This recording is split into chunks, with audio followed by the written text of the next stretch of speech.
Welcome to this module on learning how to learn in university. There are many differences between high school and university, so we're going to introduce some study strategies that are effective for this new environment. The three strategies that we'll cover in this module are distributed practice, interleaving, and practice testing. You might be familiar with cramming, which refers to long, intense study sessions 1 or 2 days before the deadline. In university, cramming is not effective because there's a large amount of material in every course. Instead of just memorizing material, you have to apply knowledge to new situations, practice problem solving, and use your critical thinking skills.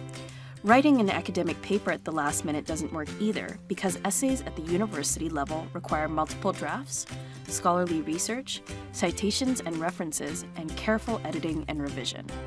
So instead of cramming, we recommend distributed practice. This is the common sense method of spreading out or distributing your studying over the long term by using short, repeated study sessions. In high school, you probably had many tests and assignments spread throughout an entire term. In a university class, you may only have 2 midterms and a final exam. A midterm may cover about a month of material. Instead of cramming for a few days, spread out your studying over several weeks for the best results. Imagine this midterm as a marathon. Would you train intensely for just 2 days right before? Or would you spend your time gradually building up your endurance by running a little bit every day? When we're cramming, we tend to focus on just one subject for long periods of time. However, we learn most effectively when we add variety to our studying through the technique of interleaving. You can interleave by studying multiple subjects in one day. For example, you can study psych, bio, and math for 30 minutes each, with breaks in between. You can also interleave within a specific subject by solving different problems that require different techniques. In a math class, instead of just focusing on practice questions from one chapter of your textbook, mix it up and do some questions from previous chapters.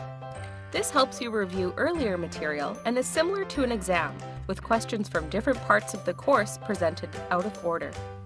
Interleaving strengthens the part of your brain that looks at a problem, identifies what kind of problem it is, and figures out the best method to solve it. This leads us to the next study strategy, practice testing. Many new students come to university and just reread or highlight their notes. While these techniques may have worked before, research shows that they are not effective or efficient strategies for studying in university. The most powerful learning technique is practice testing. Practice testing is effective because we create much stronger memories of material that we're tested on rather than material that we just read.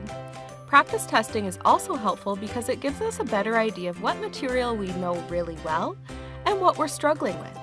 If you use distributed practice and practice testing, you'll have time to ask professors, TAs, or tutors for help with difficult content. There are many places that you can get practice questions: your textbook, old exams, student help centers on campus, or online resources like Khan Academy or Quizlet. But if you don't have a good resource for questions, making your own is another form of studying. When you make practice questions, try to think like your professors.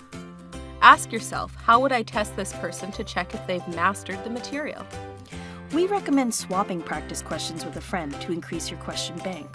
You can also use the technique known as self-explanation, where you close the textbook and explain to a friend what you just learned. If you find yourself struggling to explain the concept clearly, that's a sign that you need to go back and study it again.